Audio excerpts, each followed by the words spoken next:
Hi!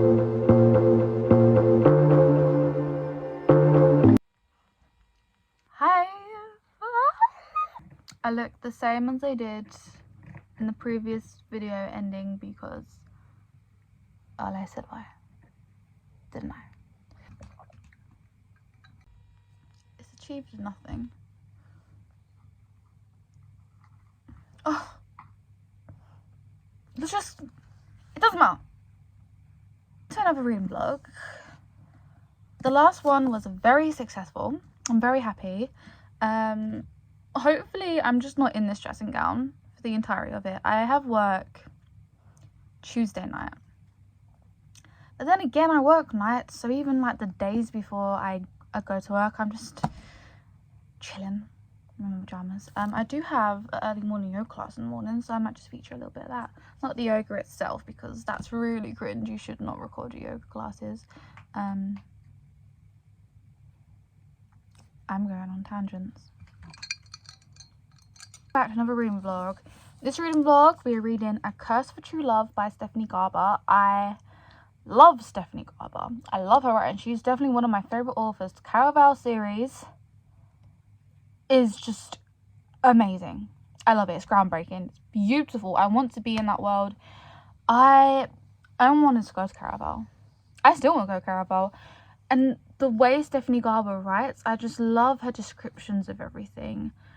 Like, she's very fairy tale-esque, and her descriptions of the dresses, of the scenery, of sights and smells, her descriptions of kisses. I remember, like, I think it was Dante she was describing, or maybe Julian, maybe Dante was like, he smelled of, like, I don't know, she says stuff like, oh, he smells like ink and True Love's kiss. He smells like a fairy tale ending or something like that. The way she describes things is like, there is no smell for that, but I know what you mean. Like, you can't just say he smells like True Love's kiss, because what does that smell like? You can't say that he smells like bad decisions. You can't say he tastes like fairy dust. Like, it's the kind of thing she goes with. She's so dramatic, her character's so dramatic, her writing's so dramatic, and I love it.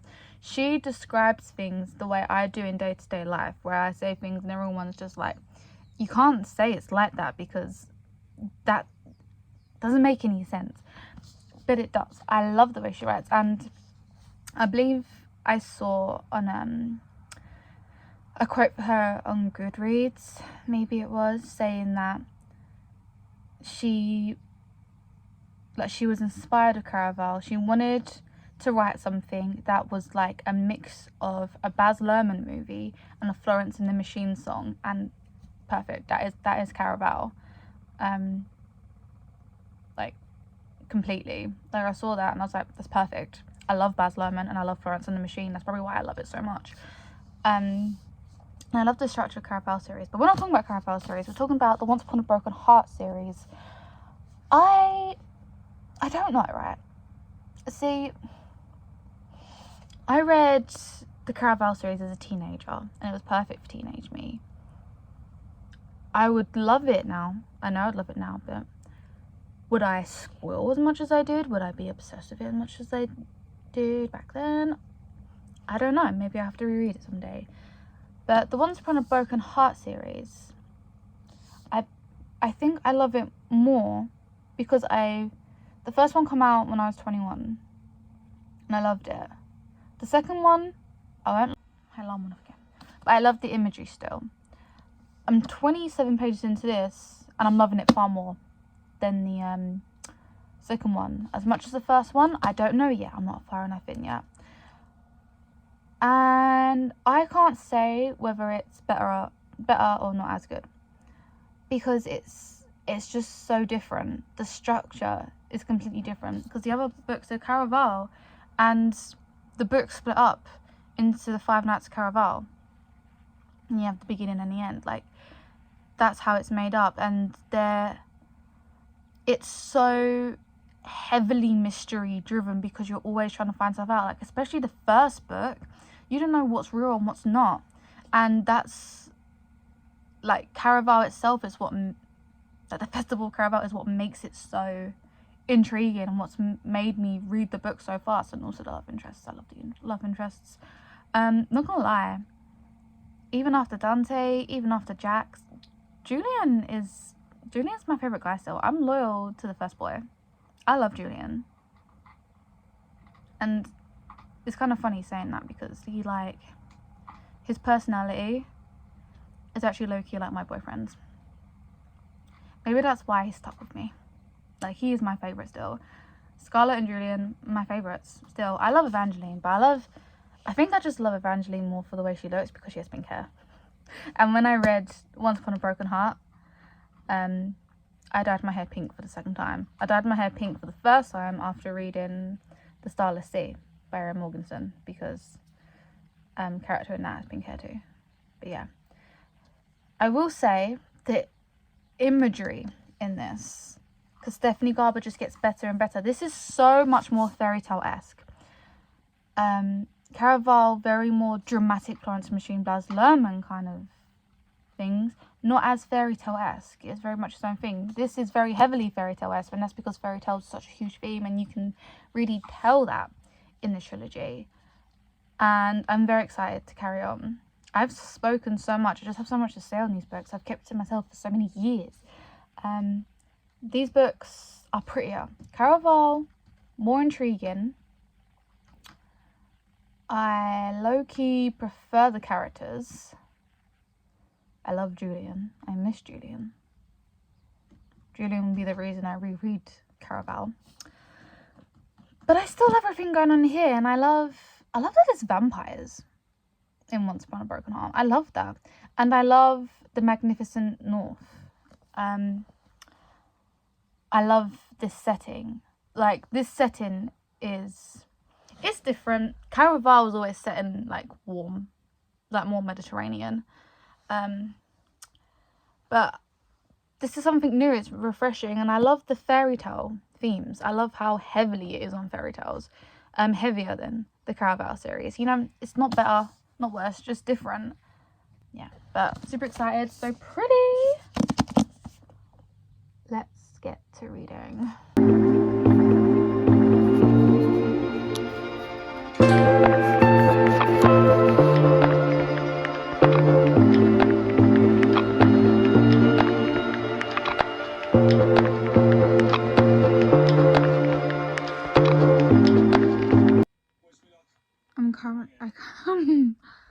Currently,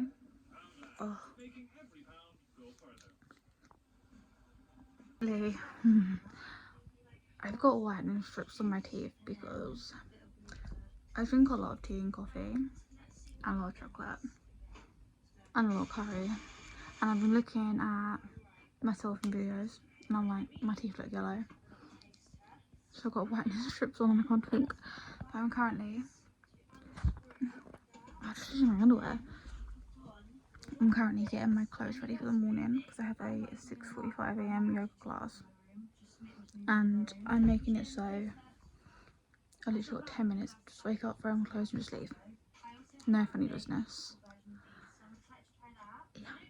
No more reading for tonight, just teeth whitening, set up for yoga,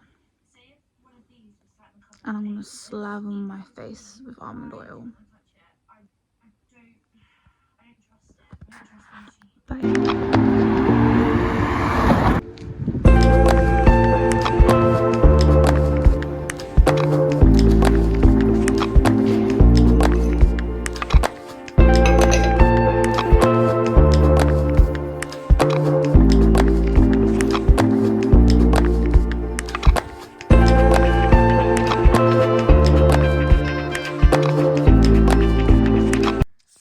This is a bit of an extreme look. But I'm halfway through A Quest for True Love. I've been reading this slower than I have when I was reading Ignite Me in the last vlog.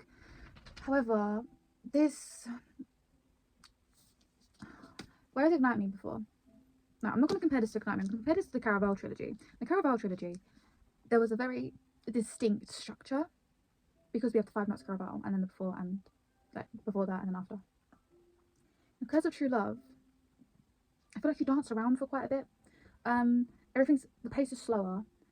It's very, it feels longer. It's not a long book at all, but it feels longer, not in a bad way. I'm really enjoying this right now. I'm having a very good time. This is a lovely book, real fun. Again, the main thing I love about Stephanie Garber's writer is the way she describes things and the scenes that she paints.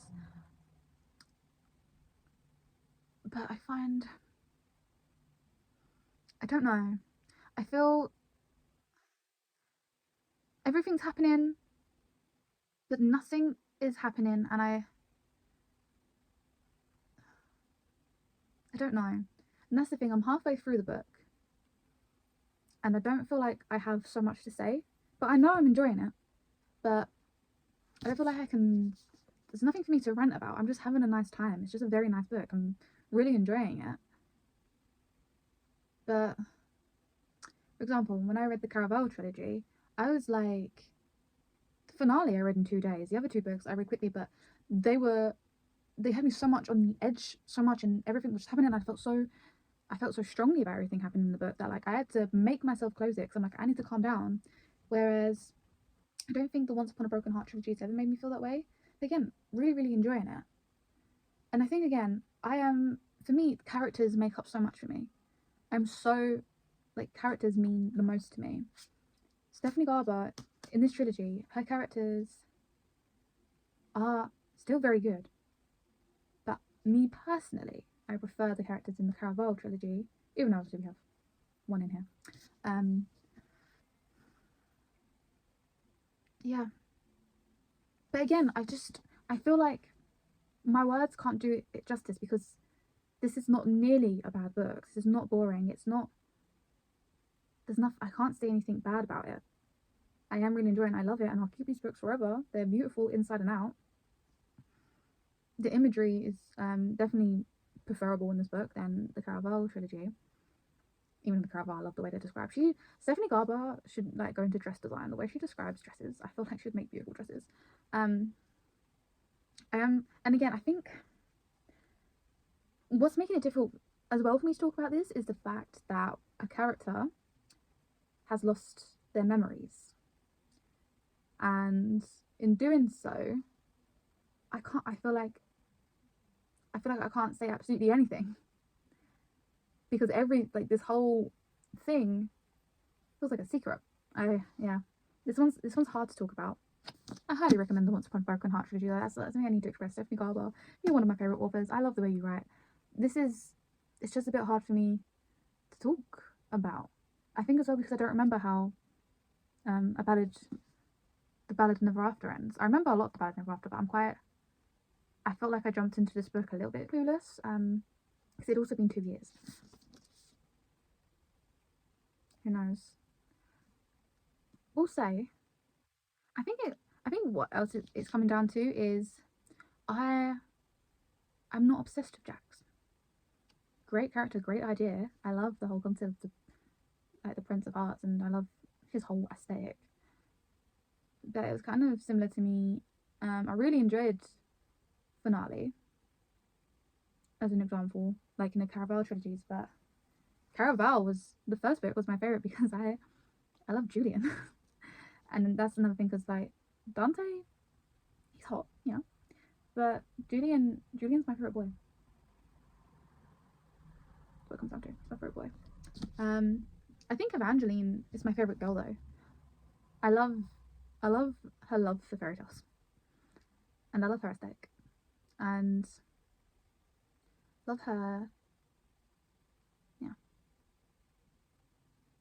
Yeah, I don't know if I'm going to read any tonight because I have a lot of work to do on Minecraft, so we'll see where the evening takes me.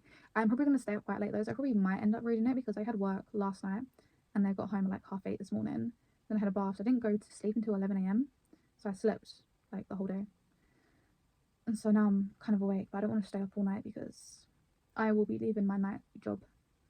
I've got 2 shifts left next week and then I'm done with night work. I can't do it. I am a night owl, but like night owl as in like 1 a.m, 1 or 2 a.m, not 8 a.m. You will not find me at home on a normal day just up playing Animal Crossing on Minecraft or reading till 8 a.m. I have read till like 5 a.m. but like, you know, I was very, very hooked. But no.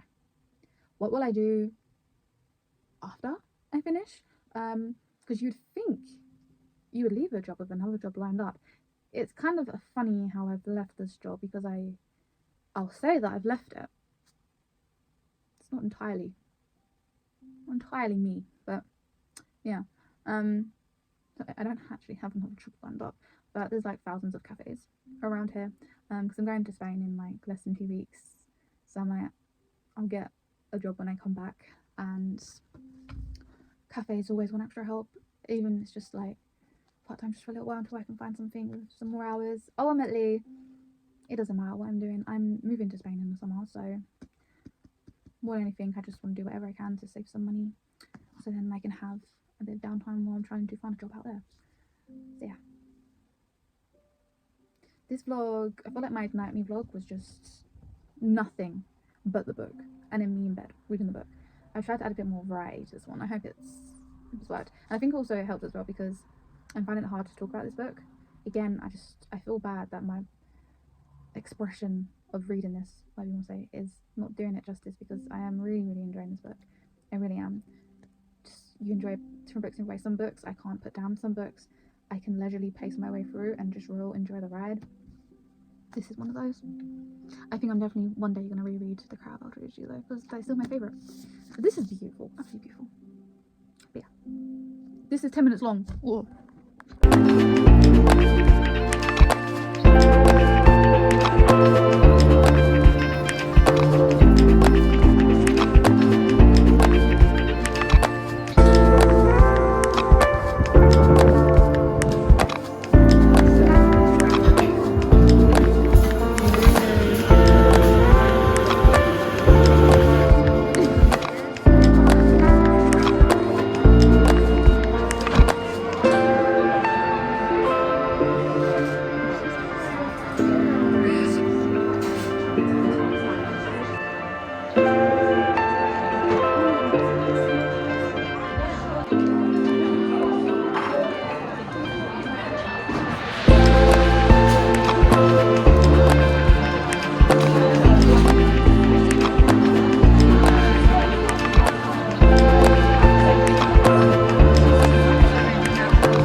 So, I've just finished A Curse for True Love by Stephanie Garber, and I loved it.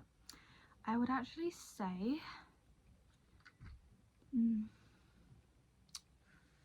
it's been a few years since I read the first one in this trilogy. Is it my favourite in the trilogy? Wait, I look so weird right now, I can't handle it. Stephanie Garber, you better be up at your computer and writing more books. Ever in this world or make another, because literally her writing is just perfect to me. I love the way she writes. I've said it so many times, the way she describes stuff is amazing, and there were quite a few little twists in here that feel good. There was like I love how like she's really good at writing an ending. She structures an ending very, very well. I feel like the middle of, only for this trilogy, the middle of the books in Once Upon a Broken Heart trilogy can just have, the structure doesn't feel as clear to me. I don't need defined structure in a book, but it just, the way her endings are structured so well makes me realise stuff about the rest of it. Not that it's a bad thing, but it's just something I've noticed, that she's really good at pacing the endings of her books, and it's kind of like, okay, this has become our mission, this twist has turned everything around, and then this thing happens, and then just when you think it's over, you forgot about this thing that still needs to be resolved, and she answers everything, and she doesn't leave anything, like all the little story paths all reach their end very nicely and very neatly, and yeah, very satisfying ending. I really, really liked it. And she needs to write more, because she's definitely one of my favourite writers. She's in the top 3. I don't know what I'm going to do next, because I am currently halfway through A Court of Silver Flames, which I could have done a reading vlog for, but I was using it as an audiobook at work, because obviously I did night shifts at 10 hours, so I had my earphones in the whole time, and so I got halfway through it, but now I don't have that job, and it's been like a week, and I was listening to it on Spotify, and I now don't have any more listening time for like 10 more days. So like, I want to finish it. I want to finish it in February, and also I want to finish it because I was really getting into it. It was really good. Sorry what I had to do. But yeah, this has gotten too long now. Oh my god, thank you for watching. Goodbye. I'll see you next time. There's gonna be, I think there'll be a vlog before there's another, like another live vlog before there's another reading vlog, I think. Who knows? I'll see you next time. Thank you for watching. Goodbye.